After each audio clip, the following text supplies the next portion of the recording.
হাই friends, ৰং channel সম্প্ৰচাৰিত হৈ থকা বকুল ধাৰাবাহিকখনৰ সোমবাৰৰ খণ্ডটো চাবলৈ বহুত বেছি ইণ্টাৰেষ্টিং হ'বলৈ গৈ আছে। যদিহে আপোনালোকে বকুল ধাৰাবাহিকখন চাই ভাল পায় তেনেহ'লে ভিডিঅ'টো এটা লাইক কৰি আমাৰ চেনেলটো ছাবস্ক্ৰাইব কৰি ল'ব। এনেকৈ ধৰণৰ আপডেট মোক পাই থাকিবলৈ বকুল ধাৰাবাহিকখনৰ আজিৰ খণ্ডত দেখিবলৈ পাব।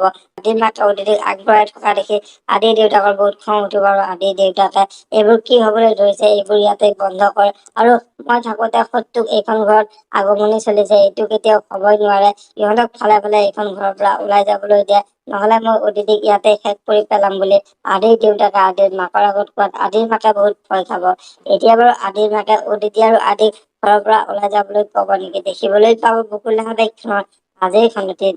আজিৰ খণ্ডত মন্দিৰাই খুৰীয়েকে আদিক কেৱল ঘৰৰ পৰা উলিয়াই দিলে নহ'ব, ইয়াক তেজভুক্ত কৰিব লাগিব, তেতিয়াহে ভাল লাগিব। আৰু তেজভুক্ত কৰিলে সকলোবোৰ সা সম্পত্তি তোৰ হ'ব, তেতিয়াহে মোৰ মনটোৱে শান্তি পাব বুলি মন্দিৰৰ আগত ক'ব। এতিয়া বাৰু মন্দিৰাই খুৰীয়েকক কি ক'ব দেখিবলৈ পাব বকুল ধাৰাবাহিকখনৰ আজিৰ খণ্ডটিত। যদিহে আপোনালোকে বকুল ধাৰাবাহিকখন চাই ভাল পায় তেনেহ'লে ভিডিঅ'টো এটা লাইক কৰি আমাৰ চেনেলটো ছাবস্ক্ৰাইব কৰি ল'ব।